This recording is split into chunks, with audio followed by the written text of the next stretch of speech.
So, uh, today I am going to discuss about the function of topoisomerase. But before going into this in details, we have also have to discuss little bit about the other terms like linking number, twists, and reads. So let us get started. It is saying that as the strands of your DNA are separated at the replication fork, the double stranded DNA in the front, as you can see, the double stranded DNA at the front of your fork becomes increasingly positively supercoiled, means more coiling is observed. As you can see in the figure 8.15, this is the figure 8.15. You can see here that when the strands of DNA getting separated at replication fork, the double stranded DNA in the front of your fork becomes increasingly more coiled, more positively supercoiled. This accumulation of supercoil is the result of your DNA helicase eliminating the base parts between the two strands. So when DNA helicase using the ATP trying to remove the base parts between the two strands quickly, what happens? It results in at the front of the helicase, the DNA at the front gets more coiled. If the DNA strands remain unbroken, then there can be no reduction of your linking number. Now, what is linking number? It is the number of times that two DNA strands are intertwined with each other. I will show you that what does linking number means. So how many times one DNA strand has been passed with another DNA strand, or how much times the DNA double helix has been crossed over each other to form that coil, that determines your linking number. So the supercoils introduced by the action of the DNA helicase are removed by topoisomerase. So this type of supercoils can be removed by DNA topoisomerase. Both positive as well as negative supercoils can be done by topoisomerase.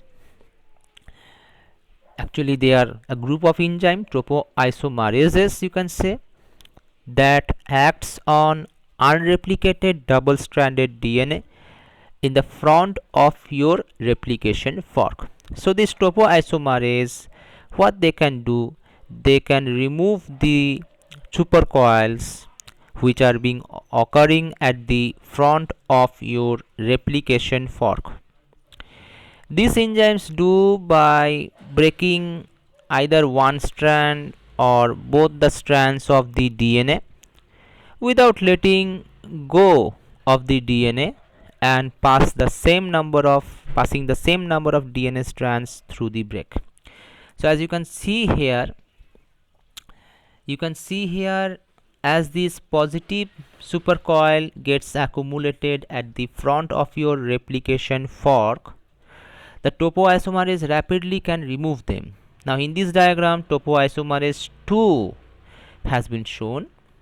It removes your positive supercoil by induced by a replication fork. What it does, it breaks. It passes one part of the unreplicated double-stranded DNA by a double-stranded break through the help of double-stranded break in nearby replicated region and pass that unreplicated strand through that break region, and thus it again rejoins them by overcoming the supercoiling. It's worth noting that this change will reduce the linking number by 2, means your number of times the two strands are intertwined will be reduced to 2. Okay, and thus will only have to occur once every 20 base pair is replicated. So this type of supercoil normally occurs just after 20 base pair, and thus their topoisomerase 2 come into function. Type 1 topoisomerase can also used to remove your supercoiling, but it will do it by generating only one break in the DNA and let it to pass through that break by the other strand. So this is the function of topoisomerase I have said in bit of overview. Let us talk about in details about the linking number.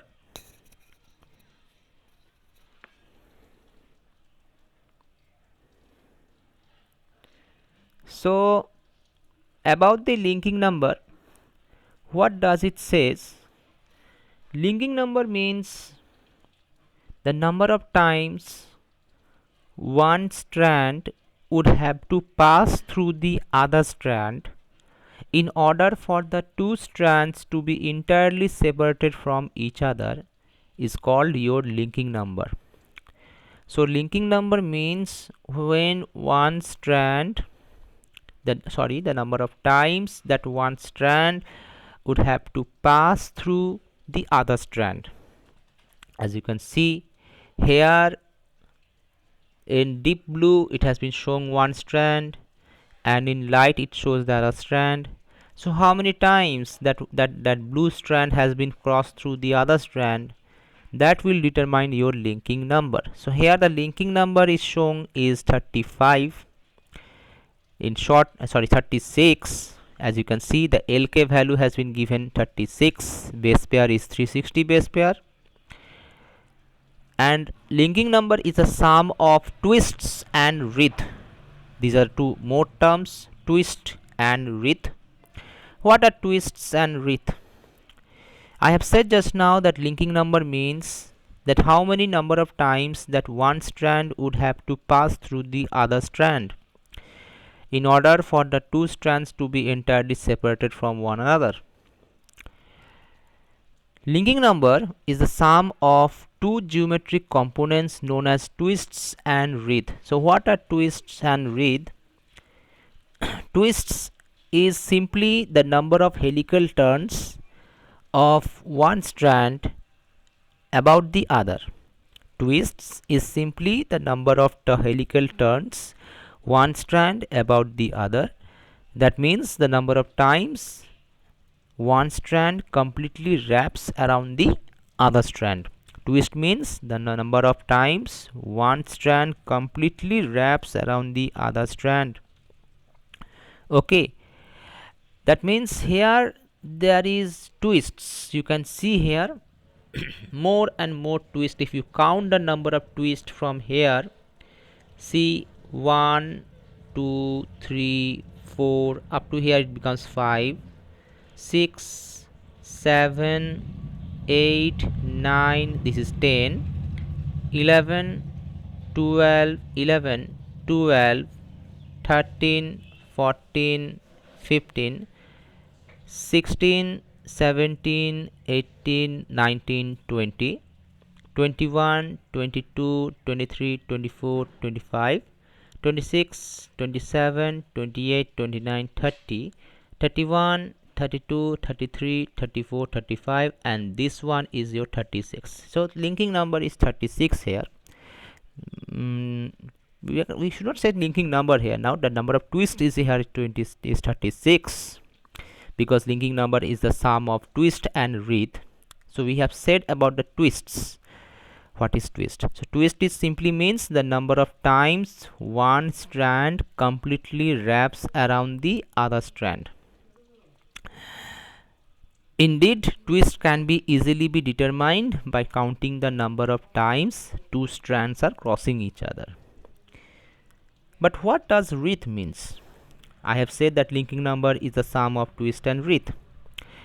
Wreath means the long axis of the double helix crosses over itself in a three-dimensional space. sometimes in case of covalently closed circular DNA, also called as cccDNA, covalently closed circular DNA often goes through wreath. As you can see in this figure, a wreath has been observed. It was actually a circular DNA before, as you can see in the A figure, but it has gone through wreath. How many times? 1, 2, 3, 4. So the number of wreath will be 4 here. 1, 2, 3, 4. So let us see, the number of wreath is 4. Minus 4 is given as a negative value depending on they are rotating in clockwise or anti-clockwise direction. So this is the wreath. So in a covalently closed circular DNA, the long axis of the double helix crosses over itself, often repeatedly, in a three-dimensional space. That is called as wreath. Now to explain the wreath, think of a telephone cord that has been over twisted. Okay, coiling of a telephone cord that has been over twisted, that is your wreath. If you think the telephone cord to be a double stranded DNA, and when the telephone cord twisted over itself, that is your wreath. Now wreath has two forms. One is called interwound or plectronemic wreath. Another one is called spiral spiral or toroid wreath. What is plectronemic wreath and toroid wreath? Let us see. We have to for this we have to go for another figure. Look at this figure. Here it has been unwounded, it has been removed, so that's why the linking number has been reduced here.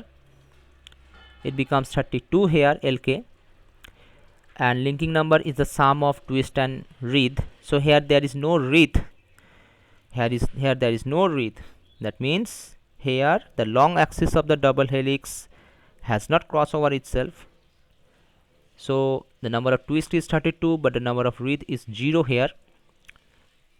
Why it is 32? Because as you can see in the first diagram, there was number of coils given, but now that wounding of the double stranded helix has been removed by some shot.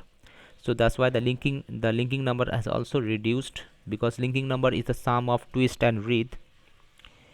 So let us see about the types of wreath, the plectronemic wreath and toroid wreath. So the A figure is your plectronemic wreath.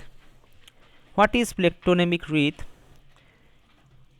In plectronemic wreath, in which long axis is twisted around itself, as given in this figure 16.18a, the long axis of the double stranded DNA, this was double stranded DNA, they have been wounding around itself, if you see it carefully. Okay, so in plectronemic wreath, the long axis has been twisted around itself, as given here. And the other form of wreath is called toroid wreath or spiral wreath, where you can see here the long axis has been wounded in such manner in a cylindrical way. So in a spiral wreath, the long axis has been wounded or coiled in a cylindrical manner.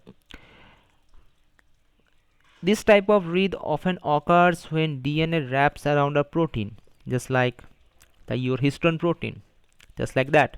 If you zoom it, you can able to see that the long axis of your DNA has been cylindrically unwounded, just like when a DNA wrap around a protein to form nucleosome. So this is your twist and your wreath, as you can see here. Now As I have said about the linking number, it is made up of twist and wreath. Now let us discuss about the function of topoisomerase and how it works. Okay, so let's begin. So topoisomerase normally are able to do this type of function because it creates temporary single-stranded or double-stranded breaks into DNA. Normally topoisomerase 2 introduce double-stranded breaks, as you can see in this figure, and topoisomerase 1 can introduce a single-stranded break. I will go into the figure one by one to explain the process of topoisomerase function. So topoisomerase generally are of two types. Type 2 topoisomerase, it changes the linking number in steps of 2. They make temporary double-stranded breaks in the DNA through which they pass a segment of uncut duplex DNA before resealing the break. So let us see again. Topoisomerase type 2, they change the linking number in steps of 2. That means they will change your linking number by 2. Thus it makes double-stranded breaks in the DNA. Directly they break the double-stranded DNA through which they pass the segment of uncut DNA duplex before resealing the break. Okay, so here you can see topoisomerase 2 binds to the DNA, creating a double-stranded break, pass that uncut DNA through that gap and reseals the break. Here you can see it clearly. So how it cut the strands, it's just like acting as scissor, that's why scissor diagram has been given, and then it pass over that uncut strand. In the sense of type 1 topoisomerase, type 1 topoisomerase in contrast, they also change the linking number of DNA but in steps of 1. That means type 1 topoisomerase just only cleave a single strand of DNA, then the uncut strand is able to pass over that nicked strand, passed over that cut strand, and thus we can change the linking number in steps of 1. Thus they make temporary single stranded breaks in DNA, allowing that uncut strand to pass through that break before resealing that nick. Okay, so here we can see a single stranded break has been created by the topoisomerase 1. A nick has been created, a cut has been created, then with the help of that cut they are able to pass over with the other strand, and thus they introduce. So this type of coiling is positive supercoiling because we are increasing the linking number in steps of 1 here. So LK is 1. Before that the linking number was n. Okay, n refers to any integer value. So we are increasing the linking number here. We are introducing a positive supercoil here. Okay, because here under wound has been done, not over wound.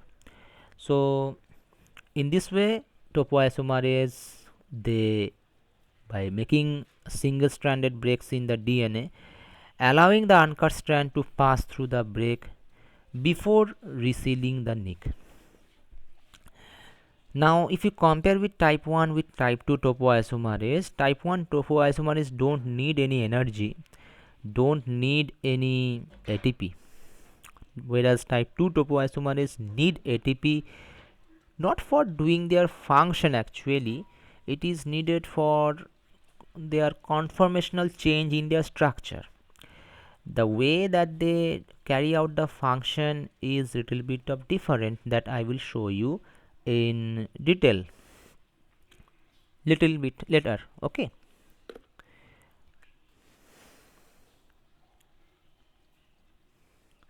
now topoisomerase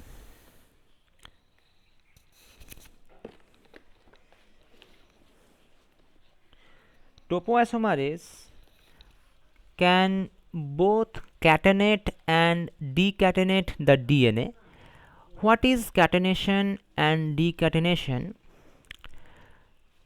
As you can see, two ring-like structures, you can represent them as circular DNA molecules which has been wounded over each other, just like two rings has been linked together. This type of event occurs when DNA replication occurs in circular DNA. Now, DNA replication in circular DNA can occur in two forms. One is theta mode of replication that can lead to this type of structure, and another one is a rolling circle mode of replication that will not lead to this type of structure. Okay. So basically, the circular DNA molecules, when they undergo replication, they may form this type of inter-owned rings. This type of event is known as catenation. Now, topoisomerase can able to catenate as well as decatenate this process. Similarly, by breaking the if you use topoisomerase type 2, then it will create double breaks as given in the figure C. it can create double breaks in the DNA and able to pass it over the unwinded strand and able to join the nick. So circular DNA molecules are said to be catenated if they are linked together just like two rings of a chain. Of these two activities, the ability of topoisomerase to decatenate DNA is very important. As you can see here, catenated DNA molecules are commonly produced as a round of DNA replication is finished and the two DNA has been wounded over one another. Topoisomerase, they unlink these DNA molecules, allow them to separate into the daughter cells for cell division. Now here topoisomerase will do decatenation, the opposite of catenation. The two covalently closed circular DNA molecules requires to passage of the two DNA strands of one molecule by causing a double-stranded break in one of the DNA. And then the reaction, for this reaction we need type 2 topoisomerase enzyme, and the requirement for decatenation will explain that why topoisomerase is essential for cellular proteins in order to pass it over the other strand. Now however, if there is a single strand, if there is at least one of the two catenated DNA molecules have a nick or gap, then type 1 topoisomerase can carry the function. As you can see, there is a single stranded DNA, not double helical stranded, so topoisomerase type 1 can able to carry out this decatenation, that if at least one of the two catenated DNA molecules carries the nick or gap, then only type 1 topoisomerase can do the decatenation process. So decatenation is the opposite of catenation. Decatenation means simply to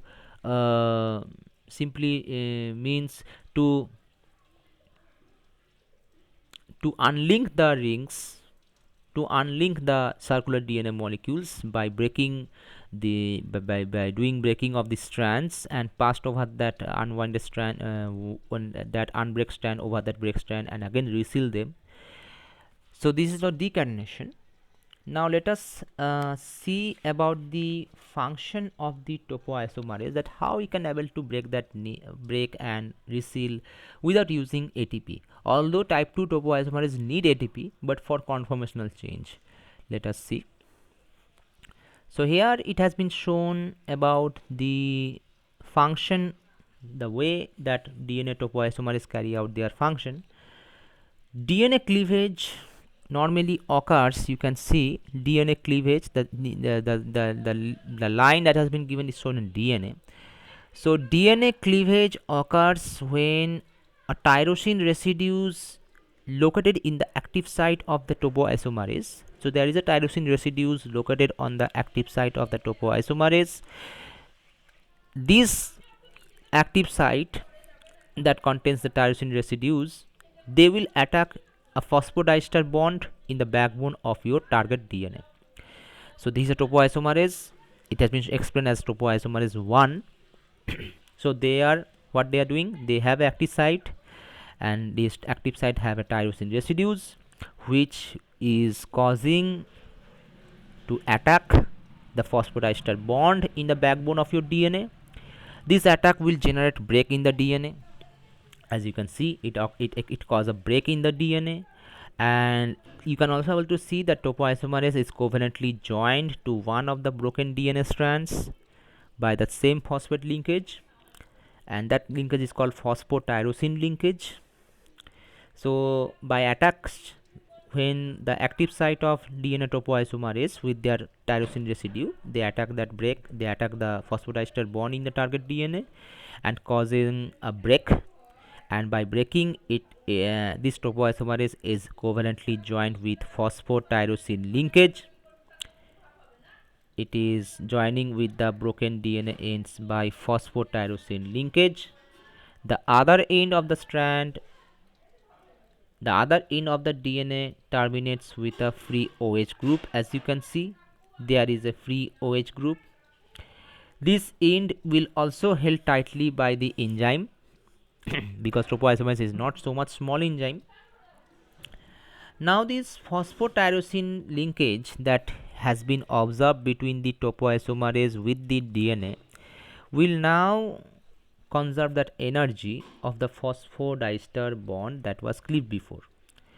So the phosphotyrosine linkage, it will conserve that energy of the phosphodiester bond which was cleaved.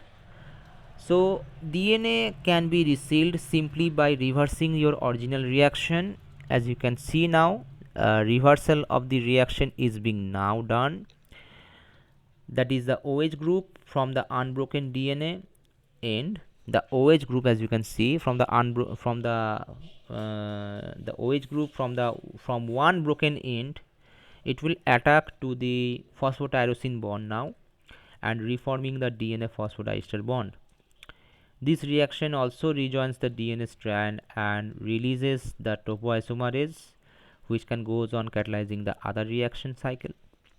So in this way you can see that how the reaction is done. Simply you can see that topoisomerase have an active site.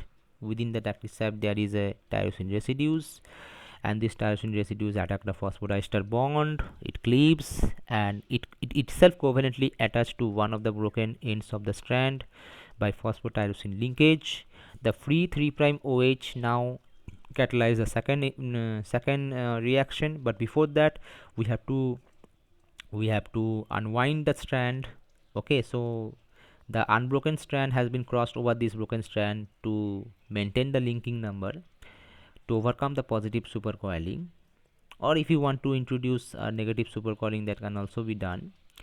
Then this 3' OH group from the broken DNA, from one broken DNA strands, will now attack to the phosphotyrosine bond and reforming the DNA phosphodiester bond. This reaction also rejoins the DNA strand and release your topoisomerase, which will goes on catalyzing the next reaction. Now in case of type 2 topoisomerase, they need ATP hydrolysis, but they don't need ATP for doing this function. The type 2 topoisomerase carries this function in this way also. Here topoisomerase 1 has been given the name topo 1, but ATP can also be actually used by topoisomerase 2 because it is used for promoting conformational change in the structure of topoisomerase DNA complex rather than to cleave or rejoin DNA. So topoisomerase type 2 need ATP just only to change the conformation, that is the structure of the topoisomerase DNA complex, rather than to cleave or rejoin DNA. And type 2 topoisomerase are actually dimeric because they have to introduce two breaks. Okay, type 2 topoisomerase, however, they are dimeric. Sometimes they are also maybe tetrameric, means made up of 4 subunits. Dimeric means 2 subunits. Commonly they are dimeric. Two topoisomerase subunit have their active site like this with a tyrosine residue. The two topoisomerase subunit The two topoisomerase subunit of type 2 topoisomerase have active site tyrosine residues which are needed to cleave the two DNA strands and make the double stranded break, which is an essential feature of type 2 topoisomerase mechanism. So in this way topoisomerase carry out their function, and in case of prokaryotes if I say, both prokaryotes and eukaryotes have this type 1 and type 2 topoisomerase enzyme, and they both are capable of removing the supercoils in DNA, but however prokaryotes have a special type 2 topoisomerase known as DNA gyrase that will introduce negative supercoils. Topoisomerase have a special type of type 2 topoisomerase known as DNA gyrase GYRASE that will introduce rather than removes the negative supercoils in DNA. It will introduce negative supercoil. DNA gyrase is responsible for negative supercoiling of chromosomes in prokaryotes. And why it is important, this negative supercoiling will helps in unwinding of DNA duplex, and due to negative supercoiling it will mediate many reactions like initiation of your transcription, initiation of replication, because for replication we have to unwind the DNA strand, and that's why the DNA gyrase come into play. And for transcription also later on you will study, for that there also we need some special regions where RNA polymers will bind and the other transcription factors will interact, and for that we need to unwind them to make transcription bubble. There also DNA gyrase plays an important role for negative supercoiling because it will facilitate your unwinding of the DNA duplex, which will stimulate many reactions of your DNA like your initiation of replication, initiation of transcription, etc. So this was about the topoisomerase.